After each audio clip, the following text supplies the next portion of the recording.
Salam guys, kita baru terima lampu LED pelbagai guna ni. Kepala dia boleh pusing, maksudnya kita boleh letak tegak ataupun melintang. Kalau letak macam ni boleh, tegak pun boleh. Okey, sini dia ada meter bacaan berapa persen baki yang tinggal. Dekat belakang ni pula ada klip. Kau bolehlah sangkut dekat baju kan, macam ni. Ambil kau buat kerja, boleh nampak suasana keliling.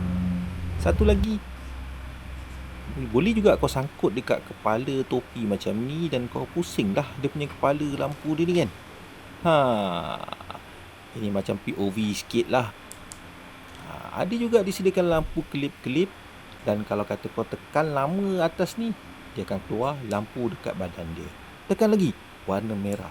Tekan lagi, warna biru. Tekan lagi, macam polis lah pula. Okay guys, jumpa lagi. Nak beli? Aku sediakan link kat bawah. Bye-bye. Assalamualaikum.